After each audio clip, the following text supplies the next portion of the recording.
Hi, my name is Dennis Siri. I am Executive Director and founder of the New York City Independent Film Festival, Independent in Spirit, International at Heart, and this is the New York City Independent Film Festival Meet the Filmmakers podcast. Join us while we meet this year's filmmakers. Thank you. Bye bye.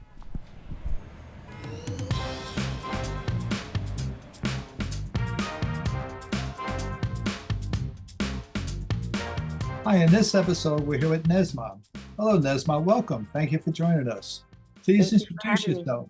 Of course. Please introduce yourself and tell us a little bit about you.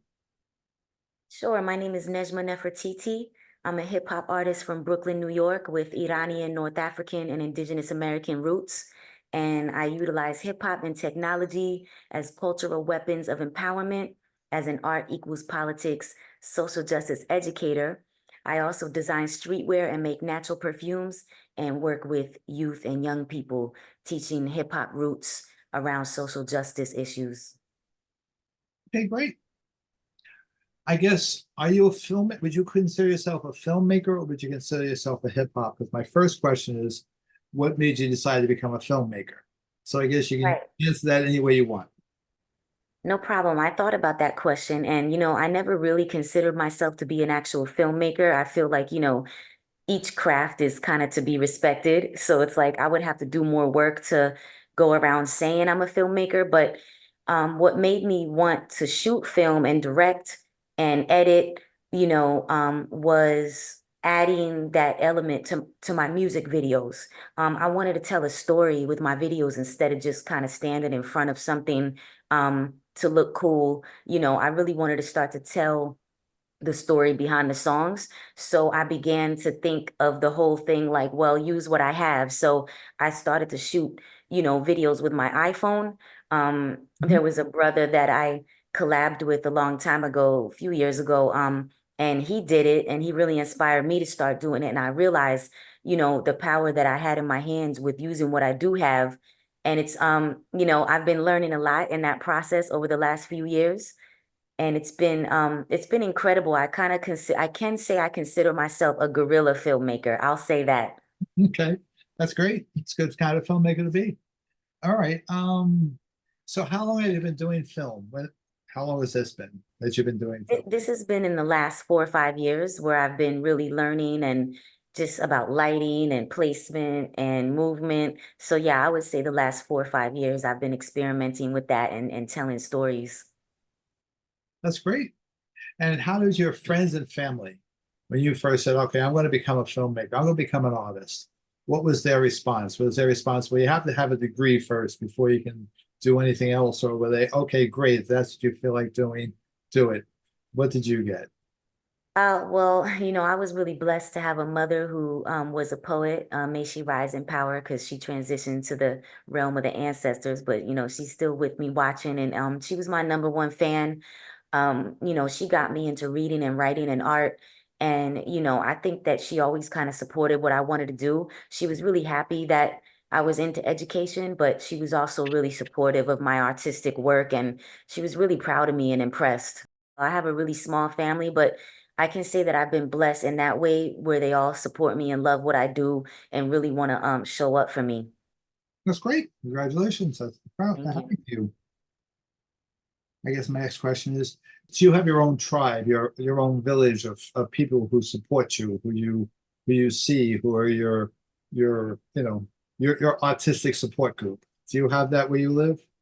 I really do. Yeah, I can say that again, I'm blessed to have that. I have a beautiful community of women, and even some of my brothers, my friends, my male friends. I mean, like they really support what I do. They're most of them are artists as well in some fashion or form. Many of them are filmmakers and editors and poets. I mean, so we all really support each other, and you know, it's great how after the events we break bread together and we talk and we inspire each other and then we collaborate with each other as well. So I can say that it hasn't always been like that, but for the past 10 years, I've really grown a really, really amazing tribe in New York and beyond. That's great. All right, the next question. Oh, what made you decide to make this music video, this film? What was Oh, that decision? yeah, so I did this song, Las Mujeres, for a album, for an album that I was releasing called Jane Wayne the Thriller. And it was actually in honor, the video was in honor of International Women's Month in March of 2023. So that's why I ended up doing that video in the first place, because I really wanted to release it for Women's Month. And I thought it was the perfect, concept. And it talked about so many things that related to that, to celebrating women. And so I ended up shooting the video in front of the Yuri and Malcolm mural on 125th and Old Broadway. And also the other location was the Julia de Burgos mosaic on 106 Street between Lexington and Third Avenue. Mhm. So I was in New York City, where I'm from. I was showing this solidarity and this beautiful artwork depicting Malcolm X and Yuri Kochiyama, which I thought would be so inspiring for that whole, for just what I was trying to do for Women's Month, because it showed a huge solidarity between the two of them. And then the mural showed so many other people, so many protests. Angela Davis was on there, just so many other people. So I thought it was the perfect location to honor and the perfect location to kind of show what I really wanted to depict in this video, and just show that power, and just the beautiful colors in that mural. And because of that mural, I was actually able to connect with Yuri Kochiyama's grandkids, who are a big part of those murals and a big part of keeping her legacy alive. So, big shout out to Zulu Williams and Akimi Kochiyama. Sounds like it was a lot of fun. It was a lot of fun. Okay, that leads into my next question. What was the hardest part about making this, and what was the most fun part about making this? So the hardest part was definitely the guerrilla style. Like I had a friend who I was gonna kind of direct how to shoot the video. And because like I had to be in the video because I'm the artist. So I was kind of telling him what to do, but he's also like a big filmmaker in his own right. So I trusted him, to hold the camera and find the best look. I would say the most fun would be working with him, because he's a friend and we laughed, and we had a good time doing it. The most challenging part was it was a bit cold, and I didn't want to be like kind of bundled up in a bunch of clothing, and I wanted to kind of show some of the clothing that I was wearing, because I was wearing an iconic legendary streetwear woman's clothing, Walker wear. I wanted to really, and she had Frida Kahlo on the front of the shirt too. So that's another woman I wanted to depict for that video and for International Women's Month, and just honoring women. So it was a little challenging because I was cold, and that's like kind of uncomfortable, obviously. And I had to look like I wasn't cold. And then like I needed to do a kind of a little bit of an outfit change where I kind of take something off, put something on, and there wasn't a place to get dressed or anything. So it's like I had my bag on someone's car, and I'm just kind of like changing in the middle of the in the middle of the street, trying to hurry up. And we were also working with the lighting, which was really challenging, and figuring out how we can get the best lighting and how we can hurry up and do it so we wouldn't lose that lighting. So those were the challenging parts. And then of course the fun part was just working with a really a great friend who was supportive. Right, even the challenging parts sound like you probably laughed about them. Yes, absolutely. Okay, all right. So when you were finished with this project, did you sit there and say, okay, that was really good? I've learned from that project, or did you sit there and say, no, I want to go back and redo that because I really dislike large parts of it? Which type of a artist are you? Are you put that child to bed and you move on to your next one, or you sit there and have sleepless nights over that one forever? That's a great question. I think I'm both, in some respects, depending on what I'm doing. For this particular video, it was like, you know what, I got my footage because we wanted to actually do much more and we weren't able to. Some places weren't really accessible. And so we spent the whole day. It was a lot. It wasn't like we just showed up at the location. So, I would say that for this particular video, I was like, you know what, we got what we could. I'm going to work with this and I'm going to figure out, how to get it to my editor and make it the best it can be. So I kind of did put that one to bed and be like, okay, let's see what we can do with it. And also I have a lot of like trust and faith in my editor, and I knew she would make something great from it. So with that one, I was good with the footage we got.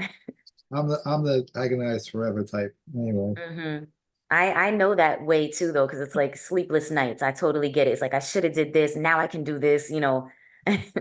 Yes.